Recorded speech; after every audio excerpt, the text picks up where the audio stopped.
গুনাহ করার সময় শুধু একবার ভাবুন এই কথাটাই, যে আমি দুনিয়ার সিসি ক্যামেরার কারণে আমি আমার জীবনকে নিয়ন্ত্রণ করি, অথচ আল্লাহ আমাকে জানাচ্ছেন আমি যখন চলি আমার সাথে একটা দুইটা না, আল্লাহ আমাকে আটটা সিসি ক্যামেরা দ্বারা নিয়ন্ত্রণ করছে।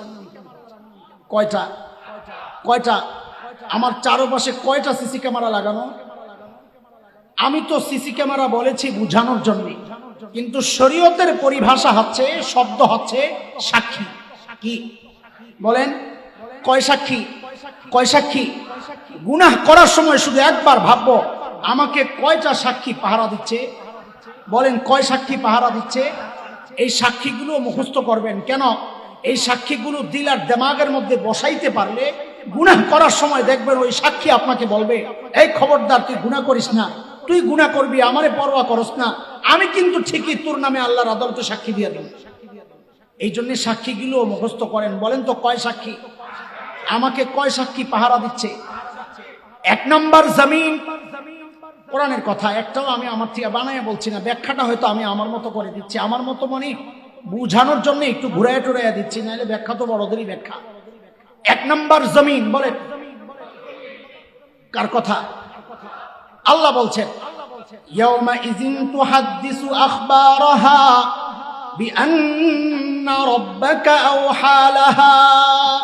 সেদিন জমিন কথা বলবে, আল্লাহ আমার উপর দাঁড়ায় দাঁড়ায় আপনার বান্দা গুনাহ করছে, আপনি ধরেন। কে সাক্ষী দিবে? জমিনের সাক্ষী থেকে বাঁচার দুইটাই উপায়। জমিনের সাক্ষী থেকে বাঁচার উপায় কয়টা?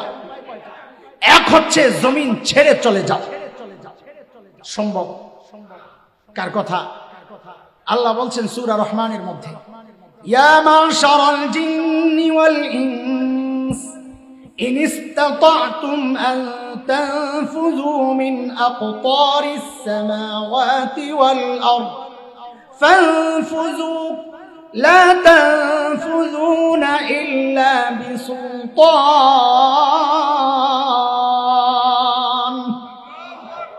ও বান্দা, পারলে আমার এই আসমান জমিনের এই পরিধি থেকে তুই বের হয়ে যা। জমিনের সাক্ষী থেকে বাঁচার এই একটা উপায়, পারলে বের হয়ে যা। বাইরে যায় গুনাহ করেন, জমিন যেন সাক্ষী দিতে না পারে।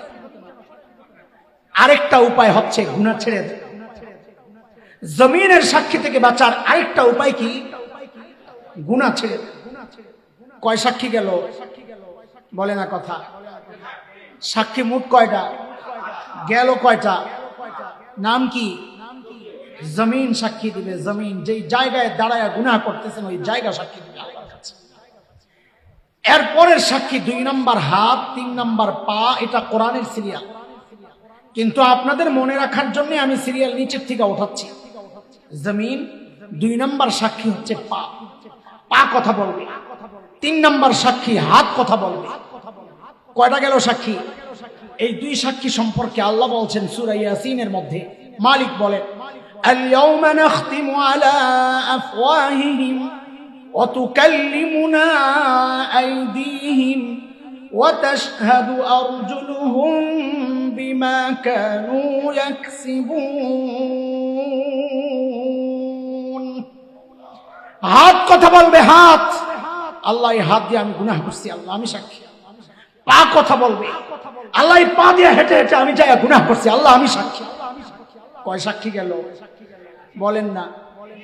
1 নাম্বার, 2 নাম্বার পা, 3 নাম্বার হাত, মাশাল। 4 নাম্বার কান সাক্ষী দিবে, কান। 5 নাম্বার চোখ সাক্ষী দিবে, চোখ। 6 নাম্বার চামড়া সাক্ষী দিবে, চামড়া। বলেন 4 নাম্বার কি?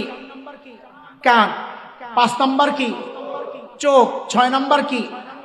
চামড়া। কার কথা? আল্লাহ বলছেন সূরা হামিম আস-সিজদা, আপনি পড়েন 20 নম্বর আয়াত। আল্লাহ কি বলেন দেখেন, 20, 21, 19 নম্বর থেকে পড়েন, আরো মিলবে। আল্লাহ বলছেন, হাত্তা ইযা মা জাউহা শাহিদা আলাইহিম সামউহুম ওয়া আবসারুহুম ওয়া জুলুদুহুম বিমা কানু ইয়ামালুন। আল্লাহ বলছেন কান সাক্ষী দিবে কান, চোখ সাক্ষী দিবে চোখ। এর যুবক, আল্লাহ যেন আমাকে আর তোমাকে কি যেন বলছেন, এরে বান্দা, অন্ধকার ঘরে একা একা মোবাইলে দেখো আর ভাবো দুনিয়ার কেউ দেখে না। কারো দেখার দরকার নাই। আরে কারো দেখার দরকার নাই। যে চোখ দিয়ে তুই গুনাহ করতেছস, ওই চোখই আমার কাছে তোর বিরুদ্ধে সাক্ষী। হেডফোন লাগায় গান শুনতেছ আর ভাবতেছি দুনিয়ার কেউ তো জানে না আমি কি শুনতেছি। আল্লাহ যেন সেই আমাকেই বলছেন, বান্দা কারো শোনার দরকার নাই, কারো জানার দরকার নাই। যে কান দিয়ে তুই গুনাহ শুনতেছস, ওই কানই তো তোর বিরুদ্ধে আমার কাছে সাক্ষী। 6 নাম্বার কি সাক্ষী? চামড়া সাক্ষী দিবে। এটা কেমন কথা? এটা তো আলাদা কোনো অঙ্গ না। বান্দাও অবাক হয়ে যাবে। তো বান্দার চামড়াকে জিজ্ঞেস করবে, এর চামড়া তুই আমার বিরুদ্ধে কেন সাক্ষী দিবি? কোরআনের কথা, ওয়াকালু লিজুলুদিহিম লিমা শাহিদতুম আলাইনা ক্বালু আনতাকানা আল্লাহুল্লাযী আনতাকা কুল্লা শাই। চামড়া বলবে, চামড়াকে বলবে, আরে চামড়া তুই আমার বিরুদ্ধে কেন সাক্ষী দিবি? তো চামড়া বলবে, আমার কি দোষ? যেই আল্লাহ ওই পাকে কথা বলার শক্তি দিয়েছেন, ওই জমিনকে কথা বলার শক্তি দিয়েছেন, ওই হাত, ওই কান, ওই চোখকে কথা বলার শক্তি দিয়েছেন, ওই আল্লাহ আমাকেও কথা বলার শক্তি দিয়া তোমার বিরুদ্ধে সাক্ষী দেওয়ার হুকুম করেছেন, তো আমি কি করব? কয় সাক্ষী গেল বলেন? 1 number, 2 number, 3 number, 4 number, 6 number, 5 number, 6 number, 7 number. 7 number হচ্ছে কিরামান কাতিবিন।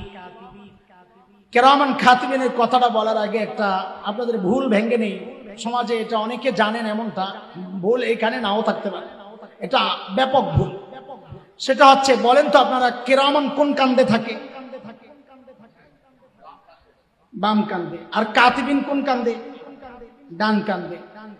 এটা তো আরো উল্টে গেছে। আগে তো আমরা জানতাম, আপনারা বলতেন কিরামান ডান কান্দে থাকে, কাতিবিন বাম কান্দে থাকে। দোস্ত, কিরামান কাতিবিন কোন ফেরেশতার নাম না। এটা আমাদের সমাজে প্রচলিত একটা ভুল। কিরামান মানে সম্মানিত, কাতিবিন মানে লেখকগণ। কিরামান কাতিবিন মানে সম্মানিত লেখক ফেরেশতাগণ। এটা কারো নাম না। ডান পাশে যিনি আছেন তিনিও কিরামান কাতিবিন, বাম পাশে যিনি আছেন তিনিও কিরামান কাতিবিন। বুঝে আসছে কথা? বুঝেন নাই কথা? হ্যাঁ, এগুলো আমাদের বলার ভুল আর কি। কিরামান কাতিবিন কোন ফেরেশতার নাম না, ডান বাম তো পরের কথা। এগুলা আমরা ব্যাপকভাবে ভুল চলে আসছে, আরো অনেক ভুল আছে, এগুলা আমি এই মজলিসে আর সেটা উঠাইতে চাই না। তো আমাদের প্রত্যেকের সাথে কিন্তু আল্লাহ ফেরেশতা লাগায় রাখছে। সূরা ইনফিতারের মধ্যে মালিক বলতেছেন, ওয়া ইন্না আলাইকুম লাহাফিজিন কিরামান কাতিবিন ইয়ালামুনা মা তাফআলুন। ওই ফেরেশতাও আল্লাহর আদালতে দাঁড়ায়া বলবেন, আল্লাহ আমিও সাক্ষী, আপনার বান্দা কি করছে আমি সব জানি। বাচ্চার উপায় নাই দোস্ত। বলেন আবার 1 number, 2 number, 3 number, 4 number, 5 number, 6 number, 7 number. সম্মানিত ফেরেশতা লেখকগণ। হ্যাঁ, কিরামান কাতিবিন বললেই হবে, খালি নাম মনে করেন না, এটাই হলো চলবে। 8 নাম্বার হচ্ছে আসল সাক্ষী। 8 নাম্বার না জিব্বার কথা বলা বন্ধ। 8 নাম্বার হচ্ছে প্রত্যেকের আমল নামা। কি? প্রত্যেকের আমল নামা। আমি বললাম এটা হলো আসল সাক্ষী। দেখেন, এটা কোরআনের কথা না, এটা হাদিসের কথা না, যেটা আসল সাক্ষী। এটা আমার ছোট্ট মানুষের একটা উপলব্ধি। কারণ আমি লক্ষ্য করেছি, সবগুলো সাক্ষী আমি বারবার পড়েছি, বুঝার চেষ্টা করেছি, উপলব্ধি করার চেষ্টা করেছি। সবগুলো সাক্ষী পড়ার পর আমার উপলব্ধি হচ্ছে, সবগুলো বলার সময় আল্লাহর বলার ঢং ছিল একরকম। যেই না আমল নামার ব্যাপার চলে আসছে, আমি খেয়াল করলাম আল্লাহর বলার ঢংটা যেন কেমন একটু চেঞ্জ হয়ে গেছে, পাল্টায় গেছে। আপনারাও দেখেন সূরা কাহফের মধ্যে যেমন এক জায়গায় আল্লাহ তাআলা বলেছেন, নবী আলাইহিস সালামকে ডেকে মালিক বলেন, ওয়াউদিআল কিতাব ফাতারাল মুজরিমিনা মুশফিকিনা মিম্মা ফীহি ওয়া ইয়াকুলুনা ইয়া লাইতানা মা লিহাযাল কিতাব لا يغادر صغيرة ولا كبيرة إلا أحصاها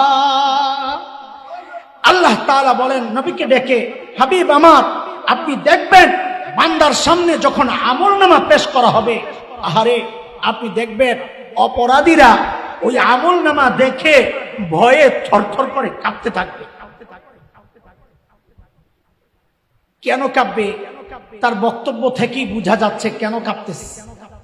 সে আফসোস করে করে বলবে, মালি হাযাল কিতাব লা ইউগাদিরু সগীরাতান ওয়ালা কাবীরা ইল্লা আহসাহা। আরে এটা কেমন আমলনামা, আমার একটা ছোট গুনাহও দেখি ছোটে নাই, একটা বড় গুনাহও ছোটে নাই, এখন আমার উপায় কি হবে? চিৎকার করতে থাকবে, আওয়াজ আসবে, এখন আর চিৎকার চেঁচামেচির কোনো সুযোগ নাই। তোমার আমলনামা তুমি গ্রহণ করো। বলে দেন, বলে না না, ডান হাত চলবে না, বাম হাত দাও, বাম হাত। বান্দা বাম হাত আগায়া দিলে হুকুম আসবে, এইভাবে না, পেছন দিয়া নিয়া কলিজা ছিদ্র করে তারপরে হাতটা পা। যেই পেছন থেকে নিয়ে কলিজা ছিদ্র করে বান্দা হাত পাতবে, যখনই ওই আমলনামাটা হাতের মধ্যে বাম হাতে দেওয়া হবে, আহারে সূরা হাক্কার মধ্যে আল্লাহ তাআলা সবিস্তারে এনেছেন কথাগুলো। যার আমলনামা বাম হাতে, আল্লাহ বলতেছেন, ওয়া আম্মা মান উতিয়া কিতাবাহু বিশিমালিহি ফায়াকুলু ইয়া লাইতানি লাম উতা কিতাবিয়া ওয়া লাম আদরি মা হিসাবিয়া ইয়া লাইতাহা কানাতিল কাদিয়া মা আগনা আন্নি মালিয়া হালাকা আন্নি সুলতানিয়া। আমলনামা বাম হাতে পায়াই দিবে, চিৎকার, কি বলে? ইয়া লাইতানি লাম উতা কিতাবিয়া, আহারে এই আমলনামা যদি আমারে না দেওয়া হইতো, ওয়ালাম আদরি মা হিসাবিয়া, আমি জানি না আমার হিসাব কি হবে। আমাদের তো হিসাবের কোনো চিন্তা নাই। এই জন্য আমি বলছি, বাস আপনারাও শুনতেছেন,